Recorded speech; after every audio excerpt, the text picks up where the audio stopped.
훅 인터뷰.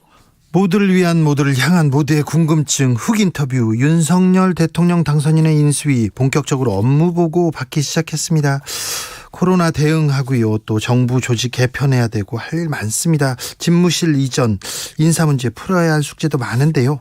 윤석열 인수위 어떤 과제들이 남아있는지, 어떻게 풀 건지 좀 물어보겠습니다. 이명박 대통령 인수위원장 비서실장을 했고요, 인수위원회 비서실장을 했고, 그다음에 이명박 정부에서 대통령 실장을 지냈습니다. 장관도 지냈고요. 현재는 윤석열 대통령 당선인의 특별고문을 맡고 계십니다. 임태희 특별고문, 안녕하세요. 네, 안녕하세요. 수고하십니다. 네, 고생 많으셨습니다. 네, 감사합니다. 예. 대선 때 선대위에서 총괄 상황 본부장 맡으셨어요. 이번 예. 대선에서 좀 이때가 결정적이었다, 결정적 장면, 생각나는 장면이 있습니까? 두 가지가 생각나는데요. 네. 하나는 이제 작년 연말에 네. 여러 가지 이제 지지율이 떨어지고 또 이 사과 문제가 이슈가 됐을 때, 예. 전격적으로 사과를 함으로 해서 네. 그 상황이 좀 이게 수습 국면으로 들어간 게 하나 결정적 장면이고요. 네. 두 번째로는 그 선대위가 상당히 혼란스러울 때, 네. 어떻든 아주 작은 선대위로, 네. 실무형 선대위로 개편한 것. 네.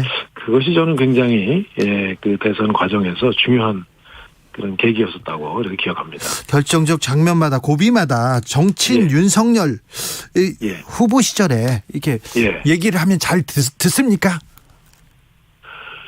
기본적으로 많이 듣고 또 당신 의견을 많이 얘기하는 편이죠. 예. 근데 이제 워낙 이 어떤 직진 스타일이기 때문에 네. 얘기를 해서 네. 가령 건의를 하는 사람도 굉장히 끈기를 가지고 해야 네. 효과를 거두고 네. 그런 좀 스타일이라고 볼 수 있습니다. 네, 그런 스타일이. 집무실 이전 관련해서도 이렇게 직진인데 이 부분은 어떻게 생각하세요? 제가 제가 보기에는 후보는 두 가지 생각하는 것 같아요. 하나는 정말 청와대 구조를 고쳐야 이 일종의 권위주의적인 대통령 시대를 마감할 수 있다. 예. 또 그거는 일종의 나의 새로운 정치를 위한 아주 핵심적인 공약이다. 네. 그렇기 때문에 이건 지켜야 된다, 이런 것 같습니다. 네. 근데 저는 그 뜻은 굉장히 좋다고 봅니다. 네. 다만 이제 그 과정에서 여러 가지 생길 수 있는 문제들, 왜냐하면 이건 정말 후보 때와 달라서 이제 대통령 당선자 또는 대통령의 이 지위에서 하는 일이기 때문에 정말 진검승부거든요. 그렇죠. 조금이라도 이거는 만약에 차질이 생기면 상처가 나는 거란 말이죠. 네. 그래서 굉장히 섬세하게 이렇게 추진해야 된다 하는 생각을 저는 가지고 그렇게 좀 얘기를 하고 있는 것입니다. 네. 걱정하는 국민들이 좀 있는데 걱정 안 해도 됩니까? 국민들 걱정 아마 충분히 알고 있으리라고 생각합니다. 네. 그리고 그런 거에 대한 여러 가지 걱정하는 부분에 대한 대비, 그 중요성도 저도 실무자들에게 누누이 얘기를 하고 또 공개적으로도 이렇게 얘기하고 있지 않습니까? 그래서 굉장히 열심히 대응하리라고 믿고 있습니다. 알겠습니다. 고모님 너무 한숨을 깊게 쉬셨어요. 이명박 정부 당선인 시절에 그 당시에 그때 청와대 이명박 당선인이 가시고 그 옆에 임태희 고문께서 옆에 딱 서서 갔던 거 기억납니다. 그죠? 근데 이게 이명박 이번에 지금 문재인 대통령하고 당선인하고 만나야 되는데 왜 못 만나고 있는 것 같습니까? 저는 지금 가장 인수위에서 시급한 게 저는 두 분이 만나는 게 가장 시급하다고 봅니다. 그래서 두 분이 큰 틀에서 우리 인수인계는 이런 방법으로 하고 이런 기조로 하자 하는 게 이제 합의가 되고 실무자들에게도 그 뜻이 명확하게 양쪽 실무자들에게 전달이 돼서 그 두 분의 합의 정신에 입각해서 뭐든지 협의가 이루어져야 이게 되는 건데 그러지 못해 참 너무 안타까워요. 그러게요. 오늘도 한은 총재 두고 이렇게 신경전을 보이는 게 보는 국민들은 좀 불안합니다. 사실 맞습니다. 예, 우리 주 선생님 말씀하신 대로. 네. 이 참 국민들도 불안하고 좀 지켜보는 정말 이 과거에 정치했던 분들이나 아마 네. 일반 국민들이 참 불안하실 거예요. 네. 저는 그래서 인수위에 다시 한번 강조하지만 네. 1번 과제는 두 분 회동이다. 네. 이걸 빨리 성사해서 두 분이 허심탄회하게, 왜냐하면 대통령과 차기 대통령이기 때문에 네. 국정을 엉터리로 이끌고 하겠다 하는 생각은 두 분 다 전혀 없을 거예요. 그렇죠. 정말 잘해보고 싶은 생각이죠. 네. 예. 그건 그렇게 되게 돼 있어요. 그래서 정말 무조건 만나서 이 부분은 큰 틀에서 정리를 해야 실무적으로도 네. 자동적으로 일이 그래도 쉽게 풀려나갈 것이다. 네. 이렇게 저는 생각합니다. 임태희가 가운데 있기 때문에 잘 풀릴 거다 이렇게 얘기하는 분들도 많이 있습니다. 많이 들었는데 예. 그 임태희 고문께서 이렇게 얘기해서 조정 안 될까요? 제가 이명박 대통령 시절에는 네. 지금 문재인 대통령님께서 청와대 비서실장이셨어요. 그렇죠. 그래서 이렇게 뵙고 여러 가지 상의해서 굉장히 어려움 없이 여러 가지 해결이 됐는데. 그 당선인 시절에 그때 예. 이명박, 임태희 그리고 예. 노무현, 문재인 이렇게 네 명이서 찍은 사진이 보였어요. 그렇죠. 그래서 그렇죠. 저희가 같이 이렇게 한 테이블에서 네. 담화하시고 여러 가지 인수인계하시는 상황을 전 옆에서 직접 봤거든요. 네네. 저는 빨리 그런 장면이 돼야 된다고 봅니다. 네. 참 안타까워요, 정말. 네, 알겠습니다. 인수위가 좀 이명박 정부와 닮았다 이런 얘기가 많이 나오는데 이 부분은 어떻게 보세요? 저는 운영 행태는 제가 볼 때는 다른데 네. 조금 아마 좀 전문가 중심으로 또 역량 중심으로 아마 사람 쓰다 보니까 네. 이명박 대통령 때 좀 그런 기조였지 않습니까? 예. 그러다 보니까 인재풀은 많이 넓지 않고 네. 자연히 이명박 대통령 시절에 이 일을 했던 사람들이 많이 포함이 돼 있습니다. 네. 그래서 닮았다는 얘기가 저는 거기서 나오는 걸로 좀 보입니다. 그렇죠. 네. 두 분의 이 어떤 리더십 스타일이나 네. 이런 부분은 굉장히 달라요. 어떻게 다르고 어떻게 공통점이 있습니까? 공통점은 추진력 강한 건 공통점이고요. MB와 윤석열 추진력 강하다. 그리고요. 예. 근데 제가 볼 때는 이명호 대통령께서는 기업에서 일도 하시고 네. 또 정치도 하셔서 굉장히 이 직진을 하더라도 네. 앞에 걸리는 게 있나 하는 거를 두들겨 보고 직진하시는 스타일인데 네. 지금 이제 우리 윤 당선자님은 네. 이 정치 경력이 사실 짧지 않습니까? 네. 예, 그래서 직진을 네. 더 강력하게 직진하는 스타일로 보입니다. 아이고 너무 강력하면 그거 걱정인데요.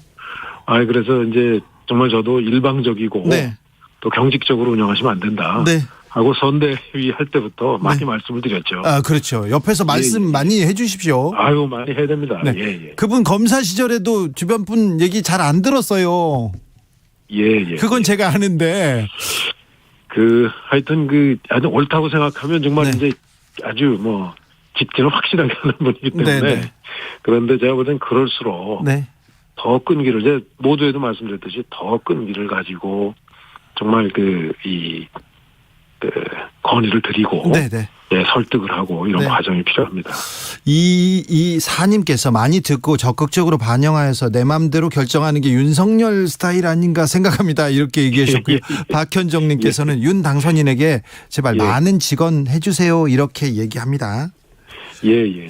자, 이명박 전 대통령 사면 문제는 어떻게 풀어야 됩니까?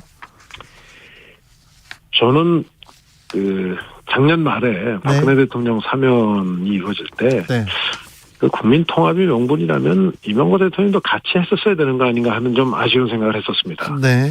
예. 그래서 이 문제는 이제 이 사법 처리가 이미 되신 분들이고, 네. 그래서 또 지금 당선자하고 문재인 대통령께서도 직간접적인 당사자 아니겠습니까, 그죠? 네. 예, 이 문제에 대해서는 그래서 좀 두 분이 만나셔서 이 문제도 좀 빨리 이렇게 해결하셨으면 좋겠어요. 네. 두 분이 만나서 해결이 안 되면 윤석열 당선인이 대통령 취임하셔서 바로 처리합니까? 지금은 그 방법밖에 없지 않겠습니까? 그런데 그래요? 가급적이면 그거보다는 두 분이 계실 때 정리를 하고 이제 새 정부가 출범하는 게 저는 모양이 좋다고 생각합니다. 네, 알겠습니다. 윤석열 당선인이 4대강 사업에 대해서도 몇 번 이렇게 말씀하셨는데 4대강 사업은 국민들이 오해하고 있습니까? 잘못 알고 있습니까? 일부 그런 면도 있고요. 예. 예, 특히 이제 저는 녹조 부분에 대해서는 좀 굉장히 학술적으로 네. 또 전문가들의 토론이 그거는 필요하다고 봅니다. 네. 예, 녹조가 4대강 사업 보 때문에 그렇다 하는 거에 저는 동의하지 않거든요. 예. 그리고 많은 전문가들도 그렇게 얘기하고요. 예. 그다음에 자연을 훼손했다는 거에 대해서도 현장에 가서 보시면 알지만 시멘트 벽이 아니라 자연 친화적인 사실은 물길이거든요. 네. 예, 그런데 이제 하나 중요한 거는 이 4대강을 사업하면서 원래는 지류지천까지도 사실은 단계적으로 했어야 되는데 네. 그 부분이 안 되다 보니까 이 4대강이 사실은 미완성의 지금 상태예요. 예. 예, 그래서 생기는 문제들은 저는 빨리 좀 시정이 됐으면 좋겠다 네. 하는 생각을 하고 네. 예, 저는 좀 응원하는 입장입니다. 네, 알겠습니다. 예. 아무튼 워낙 핵심이고 워낙 잘 아시는 분이기 때문에 궁금한 게 좀 많아서 몇 가지만 더 물어보겠습니다. 네, 말씀하십시오. 네. 예, 일단 문재인 대통령과 당선인 만나는 것부터 시작해라 이렇게 조언하셨습니다. 새 정부가 풀어야 할 과제 많은데요. 윤석열 정부가 우선적으로 해야 할 일은 뭘까요? 가장 먼저 풀어야 될 거는 어떻든 지금 민생이 굉장히 중요하죠. 예. 예, 민생 문제가 특히 이제 코로나와 관련된 거, 산불과 관련된 거, 그거 빨리 풀어야 된다고 생각합니다. 네. 근데 인수위 단계에서는 그거보다 더 중요한 게 예. 빨리 이제 청와대 진영을 짜고 그래야 일할 수 있는 체제가 갖춰지는 거죠. 예, 예. 내각 진영에 대해서 특히 총리 지명이나 이런 문제들에 대해서 빨리 짜야 예. 일할 수 있는 체제를 갖춰놓고 그런 주제를 다뤄야 된다 이거예요. 그렇죠. 예. 그래서 그런 순서를 빨리 그러니까 경중 완급에 따라서 네. 그런 선후 관계에 따라서 일 처리를 좀 했으면 좋겠어요. 알겠습니다. 네. 예. 고모님, 예. 당선인 배우자 김건희 여사는 어떤 역할을 이제 그건 배우자께서도 어떤 역할을 하겠다는 것은 이렇게 인터뷰를 통해서 혹은 언론 보도를 통해서 저도 보고 있는데, 네.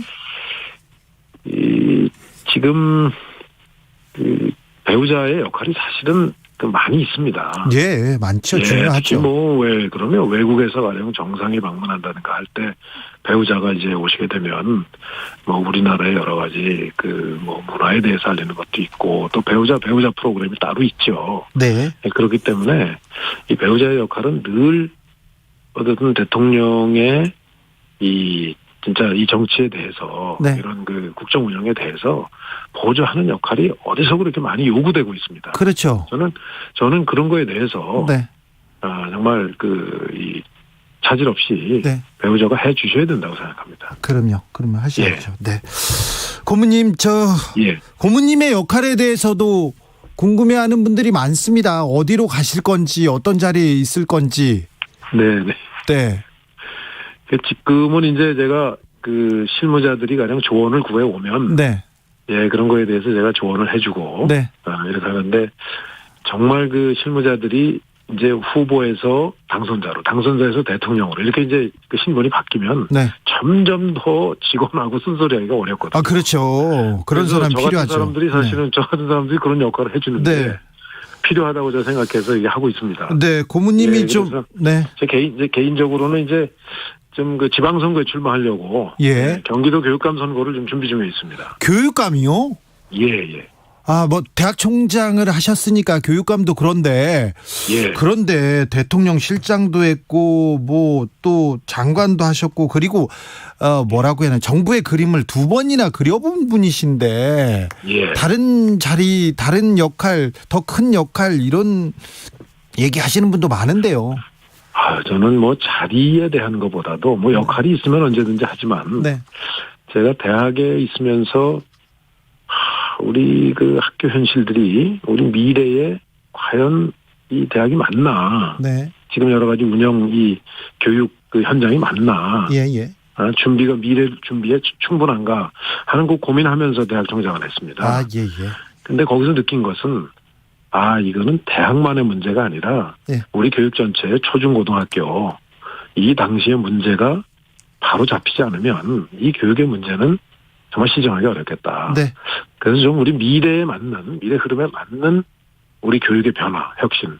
저는 그게 필요하다고 생각하고 그게 가장 시급한 과제라고 생각을 했습니다. 알겠습니다. 현장에서는 그런 얘기가 나옵니다. 교육 문제는 또 모셔가지고 또 얘기 자세히 나눠보겠습니다. 교육부가 사라지거나 뭐 없어지거나 그러진 않죠. 윤석열 정부에서. 기능이야 반드시 필요하지 않겠습니까? 부처가 사라지고 저는 기능 중심으로 보면 반드시 이건 정부에서 해야 될 기능이죠. 네네. 알겠습니다. 네. 부처의 문제는 지금 제가 이 자리에서 어떻게 말씀드릴 처지는 못 됩니다. 알겠습니다. 아무튼 너무 직진 못하도록 옆에서 윤석열 당선인한테 조언 계속 해주시고요. 네. 네, 알겠습니다. 그렇게 하겠습니다. 네. 마지막으로 하나 묻겠습니다. 제가 이명박 전 대통령 주변하고 특수 관계지 않습니까? 제가 이명박 이명박 대통령 주변 사람들이 나오고 이렇게 지금 활동해서 무서워하거나 그럴 필요는 없죠. 누가 무서워한다고요? 제가 좀 무서워요. 우리 주 선생님이요? 네.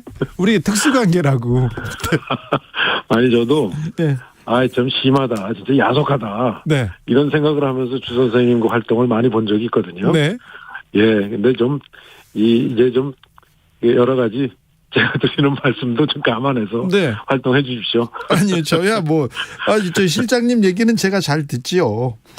알겠습니다. 아무튼 옆에서 계속 얘기해 주셨으면 좋겠습니다. 임태희 윤석열 당선인 특별 고문이었습니다. 말씀 감사합니다. 네, 감사합니다. 네. 정치 피로, 사건 사고로